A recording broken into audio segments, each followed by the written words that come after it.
আসসালামু আলাইকুম বন্ধুরা। আজকে আমি নগরবা ছিলাম, নগরবা থেকে শুনতে গেছিলাম কি একটা কারণে। শুনতে যখন গেছি আমরা নাওতে গেছি, তো আবার বাড়ি মুখ যাওয়ার টাইমে বাড়ি অভিমুখে আমি যাই এসে দেখলাম দলং ওপেনিং করছে নগরবা, যেটা যে মাছর নগরবা যেটা পারঘাটা, পারঘাটের দলংটা ওপেনিং করলো আজকে। আপনারা দেখেন দলংটা হওয়াতে আগের শহর এলাকার মানুষের এত সুবিধা হয়েছে, তার মানে শারীরিক প্রকাশ করা যায় না।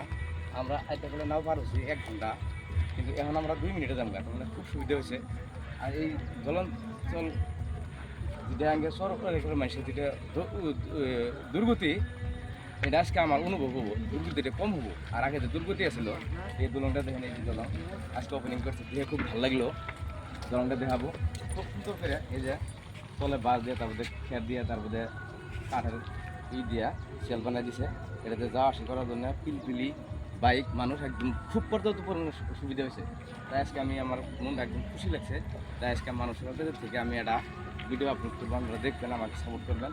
এই দলনটা খাওয়াতে 1-2 মিনিটের ব্যাপার হবো আলুভূত মাছের বাজার থেকে নগরবেলা, কিন্তু আগে আসতে 1 ঘন্টা টাইম লাগছে। সেই জন্য আমি ভাবি চরাঞ্চলের মাসের দুর্গতি এই অল্পটা কিছুদিনের জন্য নাইকা হবো, কিন্তু তারপরে বানপানি হওয়ার পরে আবার দুর্গতি আরম্ভ হবো। সেই জন্য আমি সরকারের একটা আহ্বান জানাবো, এই ছোট্ট একটা নদী যদি দলংটা দিয়ে আগের উপকূলিত করে হয়, আমাকে খুব শান্তি পাবো, সর্ব মানুষ খুব শান্তি পাবো। এইখানে বলে শেষ করছি।